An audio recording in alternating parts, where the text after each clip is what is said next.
안녕하세요. 2학년 친구들, 수진쌤의 거꾸로 교실 네 번째 시간입니다. 여러분들 지금 우리는 물질의 특성에 대해서 배우고 있어요. 지난 시간까지 끓는 점과 어는 점, 녹는 점이 물질의 특성임을 배웠어요. 그리고 끓는 점과 녹는 점을 이용하면 특정 온도에서 그 물질의 상태를 알 수 있다고 했습니다. 오늘은 물질을 뜨거나 가라앉게 하는 성질인 밀도에 대해서 이야기를 나눠볼게요. 항상 무거울수록 물에 가라앉는 걸까요? 지금 현재 부피가 같은 쇠구슬과 플라스틱 구슬을 준비를 했어요. 부피라는 것은 그 물질이 차지하고 있는 공간의 크기를 말하죠. 그리고 질량은 그 물질이 가지고 있는 고유한 양을 말하는데요. 질량은 어디에 가도 변함이 없다고 하죠. 그래서 지구에서 쇠구슬의 질량을 잴 때랑 달에 가서 잴 때랑 같은 값이 나오는데요. 지금 둘의 부피는 같아요. 플라스틱도 10, 쇠구슬도 10 세제곱 센티미터의 부피를 가져요. 그런데 질량은 쇠구슬이 80이에요. 플라스틱 구슬은 8g이에요. 10배만큼 가벼우니까 물에 뜨는 걸까요? 그렇다면 이번엔 둘의 질량을 같도록 만들어 줄게요. 쇠구슬도 그리고 플라스틱 공도 다 4g으로 했을 경우 같은 질량을 가짐으로 같이 가라앉아야 되지 않을까요? 하지만 이 경우에도 마찬가지로 쇠구슬은 가라앉고 플라스틱 구슬은 물에 떠 있네요. 왜 이런 현상이 발생하는 것일까요? 이것은 밀도의 차이 때문이에요. 네.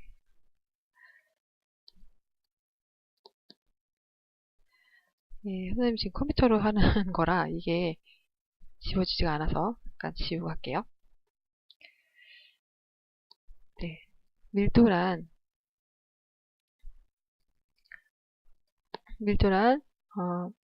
물질의 단위 부피당 질량을 의미하는데요. 즉 어떤 물질의 부피에 대한 질량의 비를 우리가 밀도라고 합니다. 부피만을 가지고 물질이 뜨고 가라앉는 것을 설명하는 것은 어렵고요. 질량만을 가지고 역시 물질이 뜨고 가라앉는 것을 설명할 수는 없습니다. 그렇다면 부피를 일정하게 했을 때 단위 부피, 1부피의 질량은 무엇일까를 계산하면 우리가 물질이 뜨고 가라앉는 것을 비교할 수가 있어요.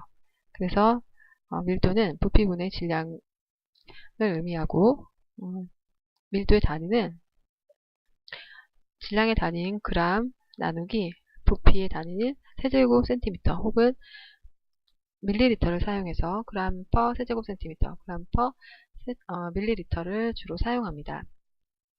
그래서 아까 화면에서 보여줬던 쇠구슬의 부피에 대한 질량의 비를 구하면 이와 같이 식으로 세울 수가 있어요. 부피 10에 대해서 질량을 80. 부피가 줄어들었을 때 질량을 같이 해주면 같은 값이 나오죠. 그 비율이 일정하게 8g per 세제곱 센티미터로 나오게 되죠. 플라스틱 구슬에 대해서는 역시 같은 방법으로 밀도를 구해줄 수 있어요. 자, 부피를 같이 했을 때 쇠구슬이 가라앉고 질량을 같이 했을 때 역시 쇠구슬이 가라앉는 것은 쇠구슬의 밀도가 플라스틱 구슬보다 훨씬 더 크기 때문이에요. 이렇게 우리가 밀도를 비교해보면 그 물질이 뜨는지 가라앉음을 알아볼 수가 있습니다. 네. 그래서 밀도를 알기 위해서는 질량과 부피의 개념을 확실하게 알고 있어야 되죠. 질량은 장소에 따라 변하지 않는 물질의 고유한 양이고 윗접시 저울이나 양팔 저울을 사용하여서 우리가 수치를 측정할 수가 있습니다. 부피는 물질이 차지하는 공간의 크기이며 눈금 실린더나 피펫을 이용해서 우리가 측정을 할 수 있어요. 그래서 질량을 측정할 때 사용하는 윗접시 저울은 물체에 작용하는 중력과 분동에 작용하는 중력이 같아 수평을 이룰 때 그때 물체의 질량과 분동의 질량이 같은 것을 이용하는 방법입니다.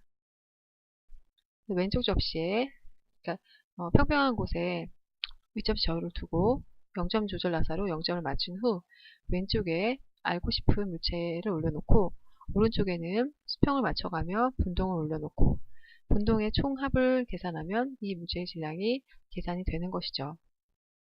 분동을 올려놓을 때는 항상 무거운 것부터 올려놓아서 수평을 맞추도록 합니다. 전자저울을 이용하면 조금 더 편하게 되는데요. 전자저울 역시 평평한 곳에서 사용을 하시고 액체의 경우에 빈 용기를 올려놓고 용기의 질량을 빼기 위해서 0점 단추를 누릅니다. 고체의 질량을 측정할 때는 약포지를 올려놓고 0점 단추를 누릅니다. 그래서 약포지의 질량을 제외한 고체의 질량을 측정하는 것이죠. 부피를 측정할 때는 눈금 실린더에 액체를 부어서 액체 표면과 수평이 되도록 눈금을 읽어주고 최소 눈금의 10분의 1까지 어림하여 읽어줍니다. 고체 부피를 측정할 때는 두 가지 방법이 있는데 모양이 규칙적인 경우 자로 직접 길이를 재서 가로, 세로, 높이의 길이를 각각 재고 그것을 전체 곱해서 부피를 측정합니다. 모양이 불규칙한 고체는 물질이 녹지 않는 그런 액체를 준비하여 액체를 눈금 실린더에 넣은 후 액체의 처음 부피를 측정을 하고 물체를 넣은 후에 부피를 측정하여 그 차액으로 부피를 구합니다. 이렇게 밀도는 물질의 단위 부피당 질량을 의미하고요. 중요한 특성이 있는데 물질의 양에 관계없이 일정하다는 것이죠. 그리고 물질마다 고유한 값을 가지고 있어요. 그래서 물질을 구별할 수 있는 특성이 됩니다.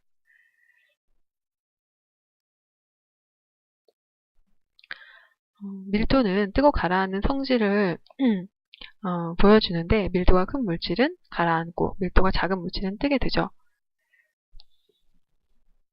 그래서 같은 물질인 경우에도 상태가 다르면 밀도가 다릅니다.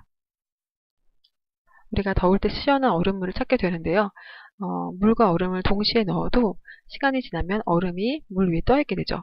그 이유는 얼음의 밀도가 물의 밀도보다 더 작기 때문이에요. 여기 지금 실험을 하고 있는 모습을 보시면 시럽과 식용유를 넣었더니 층이 생기고 물을 그 위에 부었더니 물은 식용유 위에 뜨거나 시럽 밑에 가라앉지 않고 식용유와 시럽 사이에 물이 채워지는 것을 볼 수 있어요. 이렇게 세 개의 층이 생기는 것을 통해 시럽의 밀도가 가장 크고 그리고 식용유의 밀도가 가장 작고 물은 그 중간인 것을 알 수가 있습니다. 따라서 물질의 종류가 같아도 상태가 다르면 밀도는 다르죠. 보통의 물질의 경우는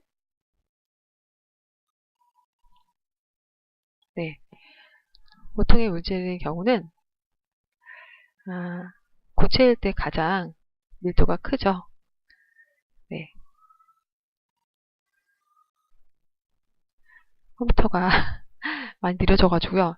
네.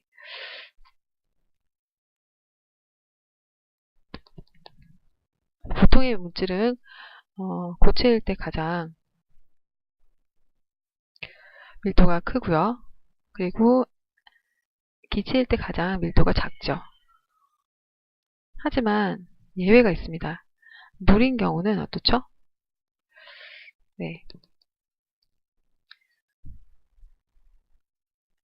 물인 경우는 액체의 밀도가 가장 크죠. 그리고 고체, 기체 순이에요. 그것이 왜 그럴까요? 여러분들이 고민을 해서 수업 시간에 정리를 할 수 있었으면 좋겠어요. 힌트를 주자면 기체인 경우는 기체 알갱이 하나의 그 사이즈를 부피로 재는 것이 아니라 기체가 돌아다니고 있는 공간 전체를 부피로 측정을 해요. 따라서 기체는 매우 큰 공간을 차지하게 되므로 부피가 고체나 액체에 비해서 큰 편이에요. 따라서 밀도는 작아지죠. 그리고 기체는 온도나 압력에 따라서 부피가 매우 크게 변합니다. 그래서 기체의 경우 온도나 압력에 따라 밀도가 크게 달라지는 현상이 나타나죠.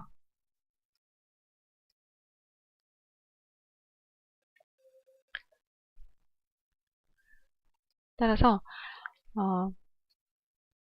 네, 지금 이게 계속 나와서